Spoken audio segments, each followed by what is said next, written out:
को रेलवे के डीआरएम को बुलाइए, डीएसटी और सीनियर डीएसटी। क्या लापरवाही क्या थी? लापरवाही ये थी, ट्रेन में चोट थी, उनसे बोले कि वहाँ ट्रांसफर मत करिए, लेकिन इन लोगों ने जानबूझ के इधर भेजा।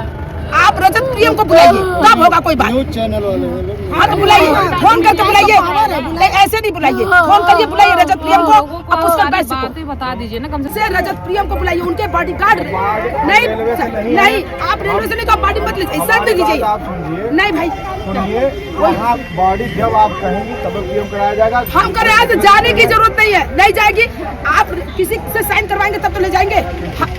आखिर बॉडी को ले जाने के लिए लावारिस बॉडी तो है नहीं, मुरली मनोहर के वारिस है। नहीं तो उनके मदर फादर को आने दीजिए, या फिर रेलवे ऑन ड्यूटी में रहना, रेलवे से बुलाइए। हाँ तो क्या तो रहे रजत प्रियम को बुलाइए, नहीं चपरासी नहीं करेगा साइड। सब खोजे इधर नहीं थे साहब, स्टाफ वालों से पूछे, उन लोग भी कई राउंड खोजे। जिस कल में सुबह उनको 10 हूँ अपने मम्मी पापा के साथ रहूंगा। डिमोशन में ये जेई है, 2009 से जेई था, पता नहीं कब इसका प्रमोशन हुआ होगा, एसएससी बन गया था, सीनियर सेक्शन इंजीनियर था और अच्छे डीआरएम द्वारा अवार्ड दिया गया है इसको। क्या नाम था उनका? इनका मुरली मनोहर नाम था। कब से तैनात है यहाँ पे? यहाँ पे तो सर यही जनवरी में आए होंगे, ज्यादा दिन नहीं हुआ है। 15 जनवरी को तो आईसीयू में ही था, और 15 जनवरी को शुभम हॉस्पिटल में आईसीयू में एडमिट थे, स्ट्रोक आया था। उसके बाद भी हम लोगों ने कहा कि बार बार डॉक्टर कह रहे हैं कि स्ट्रोक कहीं आ सकता है, दूर मत भेजिए। अगर ये औड़िहार या बनारस में रहेंगे तो हम लोग उनको हॉस्पिटल ले जा सकते हैं, क्योंकि उनके रेलवे में कोई सुविधा नहीं है, सिर्फ ड्रिप चढ़ा के रखे रहते हैं। बाद में वो जो उनके साथ टाई अप वाले हॉस्पिटल होते हैं उसमें ही भेजते हैं। ये तो रेलवे में भी रिकॉर्ड होगा कि उनको 1.5 महीने आईसीयू में हेरिटेज में रखा गया। आज दुर्घटना कैसे हुई है, क्या हुआ है? हम कैसे बता सकते हैं सर, हम लोग तो आ रहे हैं, हम लोग तो ये फोन करी नहीं मिल रहा है तो हम लोग आए कि चलो हम 3 लोग मिलके खोजते हैं। रास्ते में आते आते आजमगढ़ मैंने कभी कदम नहीं रखा, आजमगढ़ देखा नहीं।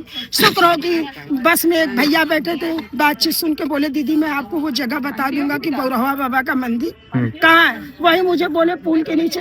मैं आई, भीड़ देख के मैंने किसी भैया से पूछा भैया भीड़ क्यों लगी है, तो बोले गड्ढे में बॉडी गिरी है।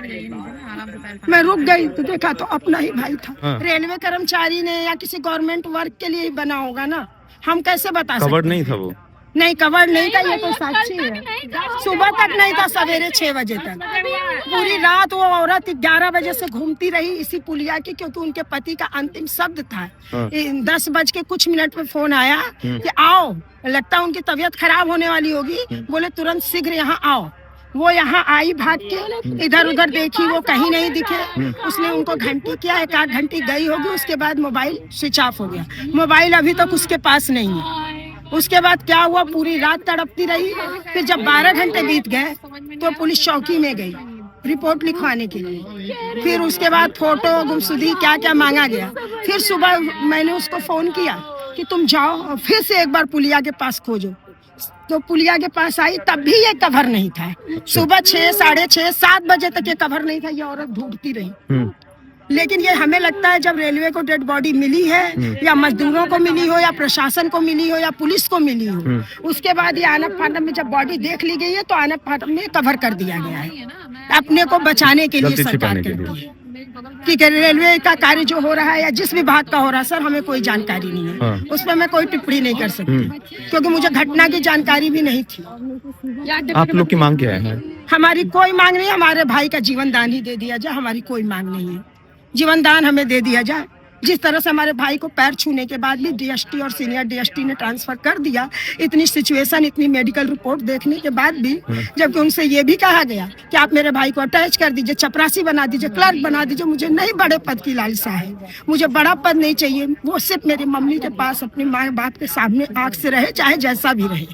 तो डीएसटी ने मेरी माँ से कहा कि ये आपकी सेवा क्या करेगा, और अभी रेलवे का काम चल रहा है 3 महीने के लिए, तो कम से कम जाना ही पड़ेगा। 3 महीने के बाद मैं भले ही सोचूंगा, विचार करूंगा। और मेरे भाई को आने यहाँ 3 महीने नहीं हुए हैं, मुश्किल से 1 महीने पूरे हो रहे होंगे तो हो रहे हैं। क्या नाम था डीएसटी का? डीएसटी का नाम रजत प्रिय और एके बैस। इन्हीं लोगों ने ट्रांसफर किया था? किया था सीनियर डीएसटी रजत प्रिय ने। राजद किया तो पुष्पेंद्र बैस अच्छा। सीनियर DSP दोनों लोग मिल के मेरी माँ इन लोग के पैर पकड़ने गई थी कि आप हमें जेई की नौकरी नहीं चाहिए, बस मेरा बेचे। अविनाश दुबे और संतोष जेई। अविनाश दुबे की देखिए औड़िहार स्टेशन पे इन लोगों का कोई कैंडिडेट था, उसके लिए इन लोगों ने इसके ट्रांसफर के लिए भेजा अविनाश दुबे और संतोष जेई ने कि इनका ट्रांसफर कर दीजिए, यहाँ हमारे कैंडिडेट रहे।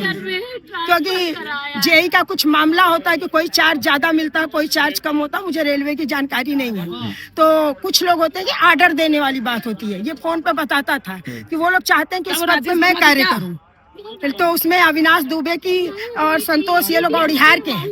और यहाँ तक कि जब विभाग पे औड़िहार पे ऑन ड्यूटी एक्सीडेंट हुआ, इसी संतोष ने मुझसे कहा कि मैं क्या जानूं, किसी हेल्पर से लिखवा लीजिए कि ऑन ड्यूटी हुआ है। संतोष ने नहीं लिखा, क्योंकि प्रभु की कृपा से हम लोगों को कोई दिक्कत नहीं था। मेरे लिए भाई का जीवन अमूल्य था।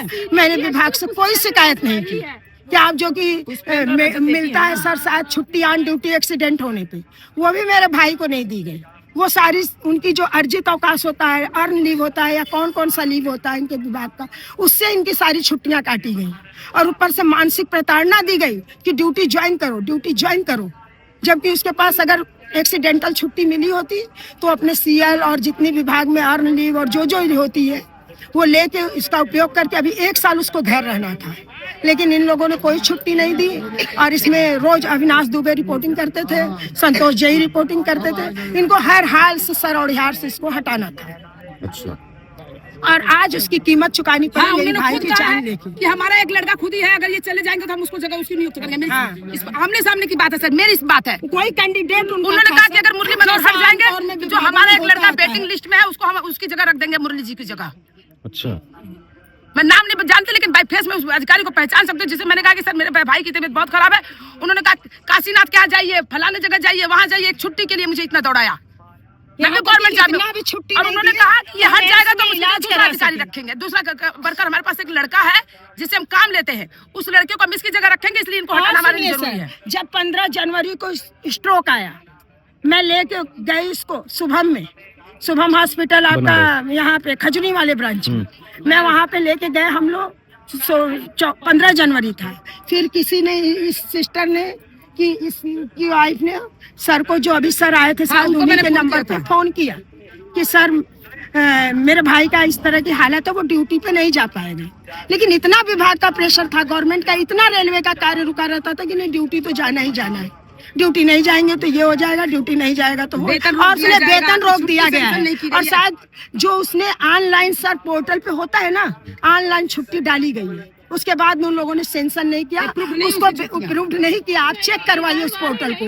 और उसके बाद पोर्टल पे छुट्टी अप्रूव नहीं हुई, वेतन रोका गया। फिर भी हम लोगों ने अपने भाई को डाहत दिया कि तुम खाए बिना नहीं मरोगे, तुम्हारे माँ बाप जिंदा, तुम्हारी बहनें जिंदा है, अगर नौकरी नहीं भी रहेगी तो भी तुम खाओगे।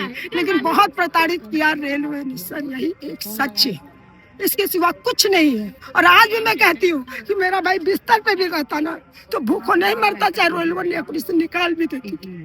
बुलाएगा अब सारा रेलवे आएगा, वर्मा जी भी आएंगे, लेकिन रेलवे ने जान अपना लड़का रखना था ना। उसको आजमगढ़ में कोई कर्मचारी अपना लड़का रेलवे संभाल सके। अपना लड़का रखेंगे, वो रखे। बहुत पैर छुआ DST का, लेकिन इनको अपने कैंडिडेट के लिए औड़िहार से हटाना ही था।